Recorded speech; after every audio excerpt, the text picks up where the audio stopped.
Bismillahirrahmanirrahim. Assalamualaikum warahmatullahi wabarakatuh. Perkenalkan, nama saya Hanifah Anjali dengan NIM 320448 dengan nama pembimbing Bapak Yustia Yusman, Eskom MT, tahun presentasi 2024. Di sini saya akan mempresentasikan hasil kerja saya untuk prasidang skripsi. Di sini saya mengambil judul Sistem Informasi Objek Wisata di Tasikmalaya berbasis web.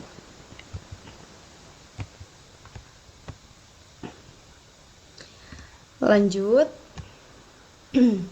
agenda. Di sini ada agenda yang akan kita bahas. Yang pertama di bab 1 pendahuluan, di bab 2 landasan teori, di bab 3 analisis sistem, bab 4 perancangan sistem, bab 5 implementasi sistem, dan bab 6 penutup. Lanjut, di sini kita langsung saja ke bab 1. 1.1 latar belakang masalah.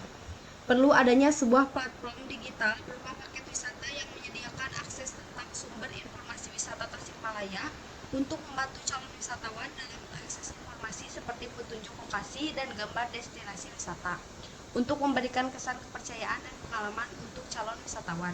Dengan memanfaatkan potensi-potensi di atas dan mengemaskan dalam paket wisata yang menarik dan terorganisir dengan baik, Tasikmalaya dapat menjadi destinasi wisata yang diminati oleh wisatawan lokal maupun mancanegara. Upaya promosi dan pemasaran yang tepat juga penting untuk meningkatkan popularitas dan kunjungan wisata di kota ini. Lanjut, masih di bab 1. Di sini ada identifikasi masalah. Yang pertama, belum adanya sistem informasi pariwisata di Tasikmalaya yang efektif. 2. Belum adanya website informasi khusus yang dapat membantu ke lokasi tempat wisata di Tasikmalaya. 3. Infrastruktur teknologi yang digunakan sudah ketinggalan zaman atau tidak memadai untuk memenuhi kebutuhan operasional yang semakin kompleks. 4. Sistem informasi mengalami kesulitan dalam mengintegrasikan data dari berbagai sumber seperti data hotel, objek wisata, dan transportasi. Hal ini dapat mengakibatkan ketidakakuratan informasi atau keterlambatan dalam pemrosesan pesanan. Lanjut, masih di bab 1, tujuan penelitian. Yang pertama, membangun sebuah sistem informasi paket wisata berbasis web di wilayah Tasikmalaya. Yang kedua, memberikan informasi pilihan paket wisata untuk memudahkan akses informasi kepada calon wisatawan yang akan datang di Tasikmalaya. Yang ketiga, bisa digunakan sebagai metode pengembangan pariwisata yang lebih efektif dan efisien. Untuk selanjutnya, di sini masih di bab 1, 1.4. Yang pertama, penelitian ini batasan masalah. Yang pertama, penelitian ini membahas mengenai sistem informasi paket wisata di daerah Tasikmalaya berbasis web. 2. Destinasi wisata yang akan ditampilkan merupakan tempat yang berada di wilayah Tasikmalaya. 3. Sistem yang akan dibuat menggunakan bahasa pemrograman berbasis website dari PHP dan basis data MySQL. Selanjutnya, masih di bab 1, metodologi pengembangan. Ini kita menyediakan gambar prototipe. Yang pertama, mendengarkan pelanggan, membangun dan memperbaiki market, dan uji pelanggan mengendalikan market. Lanjut, bab 2, landasan teori.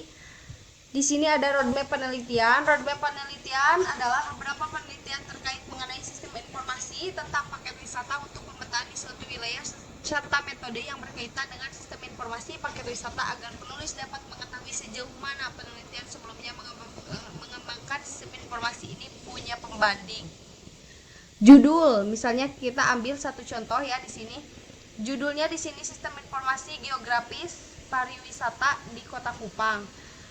Penelitian tahun Maili Tumimi Momor Emilian Meolbat Tak ISSN 2089 sampai 8673. Tujuan penelitian di sini untuk mengatasi permasalahan informasi geografis dunia pariwisata di Kota Kupang yang masih kurang dalam penyajian informasi wisata. Penelitian menghasilkan sebuah SIG di Kota Kupang yang berbasis web yang di dalamnya terdapat informasi jenis wisata, lokasi wisata, serta fasilitas wisata tambahan berupa informasi hotel dan travel yang akan ada di Kota Kupang. Kritik dan saran, tidak adanya intervensi dan validitas data oleh Dinas Pariwisata setempat sehingga data yang disajikan kurang akurat.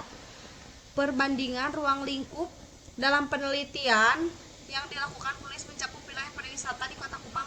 Peta pariwisata yang dihasilkan berupa deteksi lokasi wisata dan user menampilkan informasi objek wisata secara detail.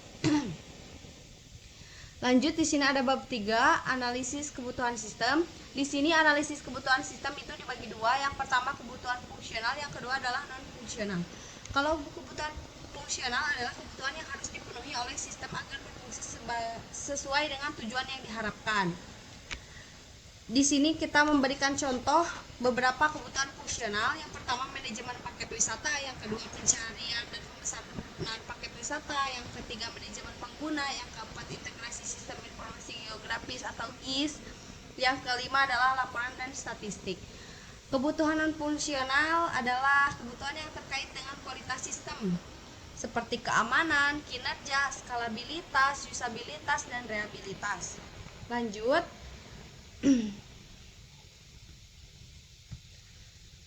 Di sini ada bab 3 ya.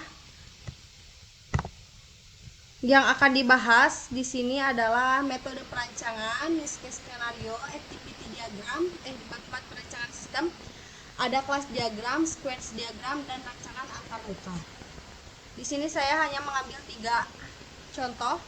Yang pertama di sini adalah use case scenario. Di sini adalah si user ini melakukan penelusuran berdasarkan kategori, melakukan penelusuran berdasarkan prioritas jarak atau harga, melihat destinasi wisata yang diberikan, memberikan komentar terhadap destinasi wisata yang diberikan, memberikan kategori yang disukai. Kalau admin itu hampir sama dengan user, cuman ada kelebihannya, bisa melakukan penambahan data destinasi, melakukan pengeditan data destinasi, melakukan penghapusan data destinasi. Di sini juga ada activity diagram. Di sini si wisatawan membuka sistem, lalu menampilkan login, lalu menginput email atau password, mengautentikasi, dan menampilkan daftar wisata, memilih wisata yang akan dikunjungi, memilih button booking, menampilkan wisata, menampilkan form pemesanan, masukkan nama, email, nomor telepon paket, dan jumlah, menampilkan detail pasangan, dan perhitungan total memilih button booking. Di sini juga ada kelas diagram. Di sini sudah terlihat kelas diagramnya. Lanjut saja.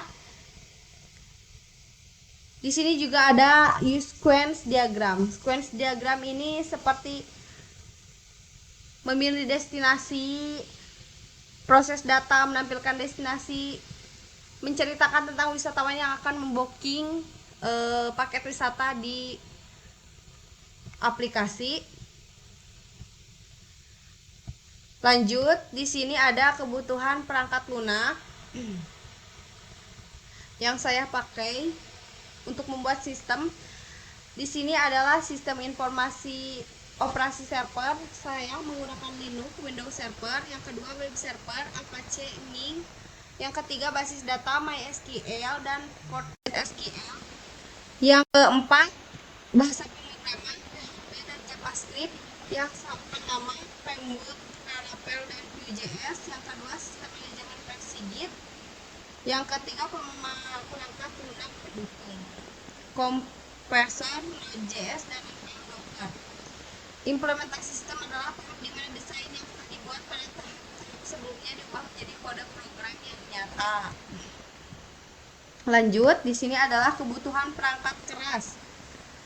Yang pertama server, membutuhkan prosesor, RAM, penyimpanan, koneksi, dan koneksi internet. Yang kedua adalah komputer klien, membutuhkan prosesor, RAM, penyimpanan, browser yang HTML-nya 5. Kesimpulan dan saran di sini ada kesimpulan kebutuhan sistem terpenuhi, yang kedua keamanan dan kinerja sistem, yang ketiga proses bisnis yang efisien, yang keempat antarmuka pengguna yang intuitif, yang kelima implementasi berbasis teknologi modern.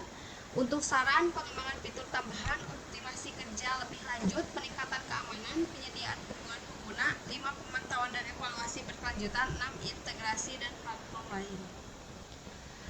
Mungkin sekian presentasi dari saya cukupkan sampai di sini. Mohon maaf bila ada kekurangan dan kesalahan kata. Wassalamualaikum warahmatullahi wabarakatuh.